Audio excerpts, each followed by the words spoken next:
नमस्कार मित्रांनो, मंगल ॲग्रो फार्मच्या नवीन व्हिडिओमध्ये आपणा सर्वांचे स्वागत आहे.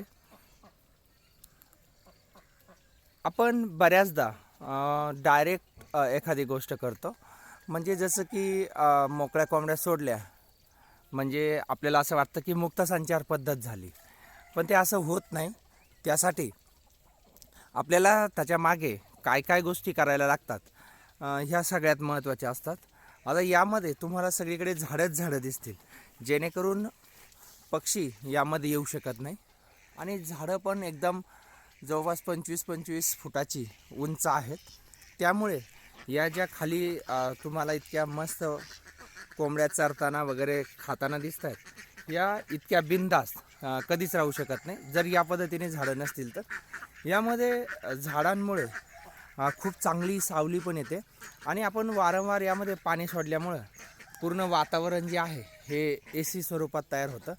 कारण कोंबड्यांना ऑक्टोबर हीट म्हणा किंवा उन्हाळ्यात म्हणा की एकदम गरम लागलं की त्या म्हणजे ते वातावरण सहन करू शकत नाही, कारण कोंबड्यांना घाम येत नाही. जसं माणूस थोडंसं तापमान वाढलं की तो त्यातून म्हणजे पुढे जाऊ शकतो, म्हणजे त्याला घाम आला की त्याची उष्णता बाहेर पडली जाते. पण कोंबड्यांच्या बाबतीत असं होत नाही. कोंबड्यांची उष्णता जी आहे ती घाम न आल्यामुळे ती बाहेर पडत नाही आणि कोंबड्या उष्माघाताने मरू शकतात. बऱ्याचदा बऱ्याच लोकांच्या कोंबड्या ह्या अटॅकने मेलेल्या आपण ऐकल्या असतील. त्यामुळे ही जी पद्धत आहे ही पद्धत खूप चांगली आहे. कारण एकदा कोंबड्यांना गरम वगैरे व्हायला लागलं की ते या साईडला येतात आणि या ज्यात अंधाऱ्या झालेल्या जागे आहेत यामध्ये जाऊन बसतात. कारण इतकी घनदाट सावली आहे की इथून कुठलंही जे उन्हाची जी तीव्रता आहे ती एकदम कमी झालेली असते आणि अशा स्वरूपात या कोंबड्या मस्त अशा राहतात. आता सकाळची वेळ आहे, बऱ्याच कोंबड्या तिकडे खात आहेत. बऱ्याच ज्या आहेत ज्यांना नियमित सवय आहे त्या कोंबड्या तुम्हाला सगळीकडे फिरताना दिसतील. मुक्त संचारची जे फायदे आहेत ते खूप आहेत. त्याबरोबरच काही गोष्टी जर आपण अगोदर केल्या नाही तर त्याचे तोटे पण होऊ शकतात. तर या सगळ्या गोष्टी ज्या आहेत या विचार करूनच आपण करायला हव्यात. कुणीतरी सांगतंय किंवा आपण पाहिलंय किंवा काही व्हिडिओ वगैरे बघतोय तर ते बघून कृपया करू नका. कारण प्रत्यक्षात भेटा, प्रत्यक्षात अनुभव घ्या, प्रत्यक्षात त्या फार्मवर जा, ज्या तुमच्या आसपास असं कोणी फार्म केलेलं असेल तर त्यांना भेटा, काय अडचणी आल्या त्या विचारा. असं केल्यामुळे आपण जे आपल्या फार्ममध्ये आहे तर त्यांच्या अनुभवातून खूप चांगल्या पद्धतीने काहीतरी गोष्टी करू शकतात. एक थोडक्यात उदाहरण देतो. ज्यावेळेस सुरुवातीला आम्ही शेवऱ्या लावल्या तर किती साईजने कटिंग करायची ह्या गोष्टी माहीत नव्हत्या.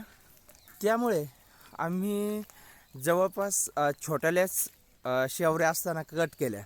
तर छोट्याल्या शेवऱ्या असताना कट केल्यानंतर त्याला नंतर पानं आली की कोंबड्या लगेच उड्या मारून खाऊन घ्यायच्या. ते तुम्हाला एक प्रत्यक्षात उदाहरण दाखवतो की ज्या गोष्टी आपण माहीत नाही आणि त्या जर अचानक केल्या तर किती अडचणी येऊ शकतात. आता इथे तुम्हाला दिसेल या ज्या कट केलेल्या शेवऱ्या आहेत त्यावेळेस इतका काही अनुभव नव्हता, तर या पद्धतीने आपण त्या कट केल्या होत्या. परंतु या शेवऱ्या कोंबड्यांनी कधीही परत येऊ दिल्या नाही. आणि हा जो आहे हे असे खूप सारे जे नवीन गोष्टी आपल्याबद्दल घडत असतात ते आपण अनुभवातूनच शिकत असतो.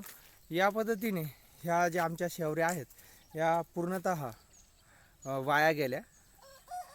म्हणून कुठली पण गोष्ट ज्यावेळेस आपण करतो त्यावेळेस त्याचा अनुभव घेतलेल्या व्यक्तींना भेटा आणि मग त्यांच्याकडून अशा गोष्टी ज्या आहेत ह्या शिका, जेणेकरून आपलं नुकसान होणार नाही आणि आपण प्रगती करू शकतो. जर हा व्हिडिओ आवडला तर नक्की लाईक आणि शेअर करा आणि चॅनलला सबस्क्राईब करायला विसरू नका. धन्यवाद.